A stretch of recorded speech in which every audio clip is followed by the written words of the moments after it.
Buenos días a todos y a todas y bienvenidos a una nueva visita virtual en la Catedral de Mallorca. Y en este caso nos encontramos en un espacio muy especial porque, como veis, estamos en la Sala de las Campanas y bueno, hemos elegido este lugar precisamente porque es un lugar inaccesible para los visitantes y consideramos que era interesante poder mostrároslo a través de las redes sociales, ¿no? Ya que no podemos acceder de forma general. Así que, si os parece, comenzamos por este recorrido para poder conocer las campanas de la catedral.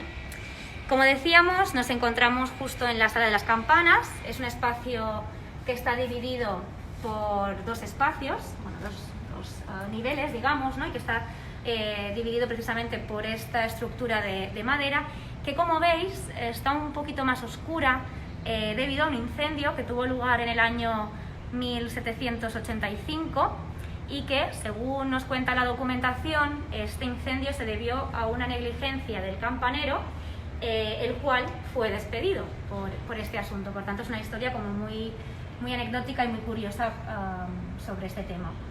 Bueno, como veis, en este espacio se encuentra el conjunto de campanas de la catedral. Está formado por 9 campanas en total, de las cuales 4 de ellas están datadas a principios del siglo XIV y están consideradas como uno de los conjuntos de campanas medievales más completos de la Europa occidental. Otras 2 campanas también en su origen eran medievales, del XIV, pero fueron refundidas con el metal de las campanas góticas, y las 3 campanas restantes ya sí que son posteriores, aunque son también bastante antiguas. Cada una de estas campanas, seguramente muchos de vosotros lo sabréis, tiene un nombre diferente y bueno, pues tenemos a na picarol, na prima, na tercia, na matinas, na mitja, sa nova, na bàrbara, na Antònia y na Eloi. Y si os parece, iremos conociendo una a una, así que comenzamos. Primero de todo, comenzamos con la campana llamada na prima, que la tenemos justo aquí.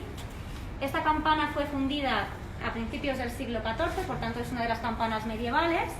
Tiene un diámetro de 75 centímetros y pesa unos 244 kilos. Como podéis ver, está acompañada de una inscripción de 2 líneas, que aún así está bastante deteriorada, pero más o menos se puede leer. Y bueno, es una inscripción en latín que la rodea por toda su circunferencia. También podemos ver el nombre de la campana en la parte superior de la madera, se ve un poquito. Justo enfrente de ella tenemos otra campana de características y de formas bastante similares a na prima, que en este caso es na picarol. También es de principios del siglo XIV, tiene 76 centímetros de diámetro, por tanto, como decíamos, muy parecida a la anterior, a na prima, y pesa 254 kilos. Y como en el caso de na prima, también tenemos una inscripción en 2 líneas que la rodea. La primera inscripción hace referencia a la fecha de la fundición de esta campana, que aparece en números romanos, y la segunda probablemente es una oración. Y na picarol, como curiosidad, cuando había oficios, haciendo además una vuelta completa. Como veis, hoy en día ya son campanas que están mecanizadas. Bueno, justo delante vuestra tenéis otra nueva campana. En este caso es la campana llamada sa nova, que lo podéis ver incluso también en la parte superior. Esta campana fue fundida en 1312, pero sufrió cambios, fue refundida en 1769. Está acompañada también de dos textos, como podéis ver, también en latín. El primero, de la parte superior, es una invocación a la Inmaculada Concepción, incluso podemos ver una imagen, ¿no?, de la Virgen en la parte inferior. Y el segundo texto, que la rodea, identifica el nombre de su autor, que podemos ver en latín, que pone Johannes Cardell, Joan Cardell, que precisamente fue el maestro campanero que la refundió en 1769. Esta campana además también era conocida, precisamente por esa inscripción y su decoración, como la campana llamada de María Concepción o de Pizà, o Pisà en catalán. Continuamos y nos vamos un poco más para atrás para ver la que tenemos en la parte superior. Esta campana es la que se llama Na Bàrbara. Fue fundida en 1546 y además fue comprada a unos marineros que la trajeron desde Alger, pero fue refundida en 1624 y en 1673.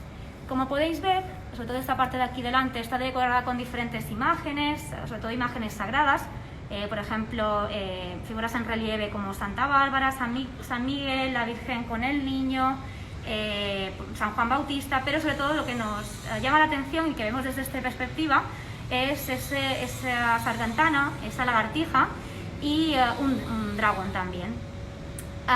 Como curiosidad también comentaros que esta era considerada como la segunda campana del conjunto que sustituía el toque de Enaloy cuando Aloy estaba inservible, no se podía usar.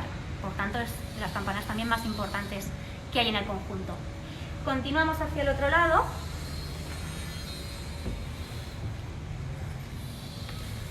Y ahora vamos a conocer a Antònia, que también podéis ver su nombre pintado sobre la madera. Bueno, Antònia fue fundida en 1330, pero como podéis ver en la inscripción, fue refundida en 1642. También va acompañada de esa inscripción en latín que aparece en la campana y que nos informa en primer lugar de su primera fecha de fundición y de quién fue el obispo que la mandó fundir, que en este caso fue Guillem de Vilanova, que también precisamente fue el obispo que mandó fundir el resto de campanas góticas. Y como decíamos, fue refundida en 1642, perdiendo prácticamente la totalidad de su información medieval. Como decíamos, se ve la inscripción de Anno 1642 en latín y también aparece en la inscripción el nombre Johannis, que hace referencia al obispo Juan de Santander, que es quien la mandó refundir.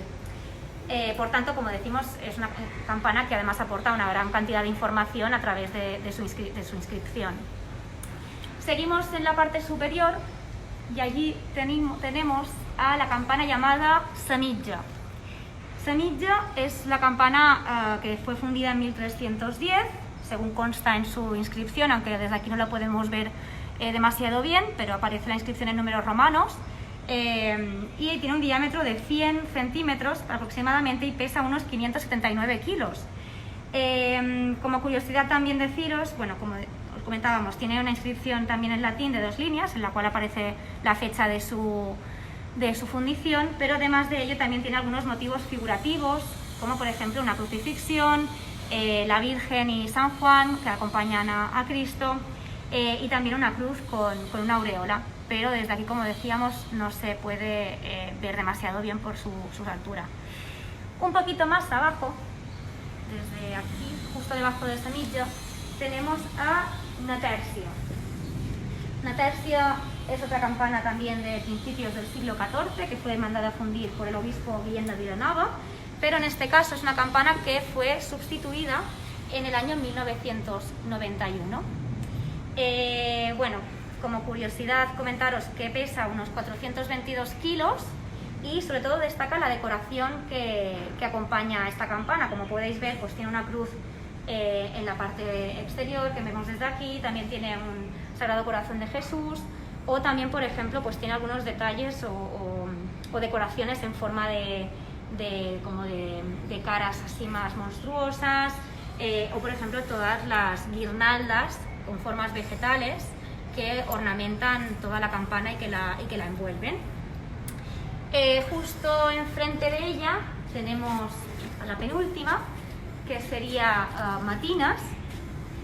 Esta también fue fundida en 1312, como decíamos, es de las primeras también que se funden, y en este caso pues pesa unos 466 kilos. Sabemos que esta campana fue dejada a los monjes dominicos en 1823 como consecuencia de unas revueltas que se provocaron a raíz del trienio liberal. Además, como el resto de campanas que hemos visto, también tiene una inscripción, en este caso también en latín, que contiene una oración a la Virgen María. y obviamente hemos dejado la campana más grande y más importante para el final, que me imagino que muchos de vosotros ya la conoceréis, y que es Naloi.